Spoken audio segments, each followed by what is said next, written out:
Now, from fronting Happy Mondays to hanging out in the Australian jungle, Shaun Ryder has had his fair share of crazy experiences, you'd say, but none of them come close to his encounters with UFOs now. He's written a book called What Planet Am I On? And he's got a TV programme coming out on the History Channel, isn't it? History Channel, 8 o'clock Sunday night. And it's called Shaun Ryder on UFOs. A lot of people take films, you know, a lot of people photograph them.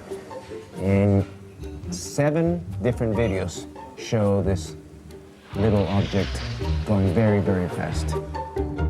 Although almost too fast to be seen with the naked eye, once the video is slowed right down, something seriously weird appears. The video shows a dome-shaped, flat-bottomed metallic object buzzing around the fighter jets.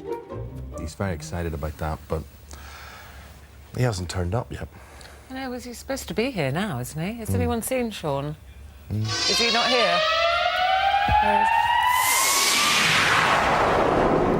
Oh! For goodness, you made it. Oh, yes. Good seeing you, mate. What planet have you come from? Planet Manchester. Manchester. Now, before we get underway, this is a whole passion for you, right? Yeah. So you hear your documentary, and the thing is, you're practicing what you preach because you believe you have seen UFOs. I know I've seen UFOs, Right. yeah. Tell us when and how. As a 15-year-old, I was on my way to... I was a messenger boy at the post office, just signing Official Secrets Act, believe it or not, Eamon. And I was on the way to the bus stop. It was about 7 o'clock in the morning, and there was another little lad there walking to the bus stop. And we sort of looked up, and we saw this thing just hovering, and then it shot off. Sort of stayed like that, and then shot off again. Did this sort of zigzag, come back into, like, over the bus stop, stay there for a few seconds, then shot off, and that was like 1978. And what did you think? Did you think straight away at 15, that's a UFO? Definitely, yeah. Well, I didn't think, you know, I mean, you know, I grew up near the airport, so, I mean... It's Manchester Airport we're talking about. Yeah. And so, I mean, we didn't have a lot of helicopters flying about then. And no helicopters... Were you scared or excited? No, I wasn't then. I was just sort of looked and went, oh, right, OK. More like interested and curious, so I wasn't scared. And is that the only one you've seen? No, it isn't. I mean, actually, before that, not long before that, I was at a bus stop again. It all happens at bus stops in Salford. and it was about 5 o'clock in the evening, it's going dark, and there was hundreds of lights going across the sky at Earlham and the Height in Salford. And I then actually thought, oh, wow, we've been invaded, just for a second. And then the next day, it was in the paper and on the... I think it was on the telly, that it was Salford Rugby Ground's lights had supposed to have gone a bit dolly, which it wasn't the lights. There might be people Wait, watching hold on, this is typical, but just let's listen to the man's story here. No, because people dismiss these things, right? So I'm immediately looking, there's always official explanations, but don't worry, it was Salford lights, Salford's rugby lights. Why do you think it wasn't Salford's rugby lights?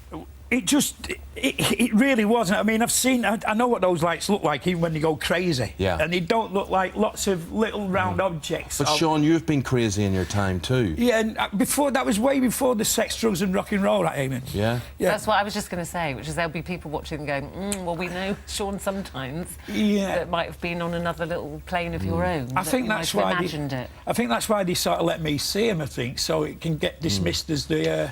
Let me talk to you about dismissed. The mushrooms. You've got this country be very typical. The USA would be the same, whereby they will say this is disproven or not proven. Other people would say these claims are dismissed. Chile is a bit different, and you've travelled to Chile in South America. Tell me what they're more open in what way? Well, Chile at the moment seems to be UFO hotspot of the world. I mean, it's all happening in Chile. And the good thing about Chile is their military and their air force are really inviting. You know, it's not like, oh, go away, we don't want to speak to you. They invite you in and come and have a look at our film, come and have a look at what we've got, come and sift through our files. What are we looking at here? What's this? Oh, now this to me looks like Star Wars Star Troopers in their Star Wars helmets coming out of the sky on pogo sticks. I mean, if you have a look at it properly, they've got these. It looks like, you know, the Star Wars sort of stormtrooper helmets. It looks. I mean, that could be. I don't know. We've been using a parachute for the last 100 years. Yes. And we sort of still jumping out of the sky with silk. I mean, that could be the military testing something. But You said that the military in Chile were very open to you coming and filming there, and we've actually got a clip, I think, of you talking to one of their pilots. Even though no one noticed anything that day, I'm intrigued to find out Commander Perry's professional view of just what the UFO might be. So you've seen the video of this. I mean, what do you think that is? Good question. I think it's strange because it's nothing military or civilian aircraft. It's not a bird, so maybe we have something out of this planet in that video.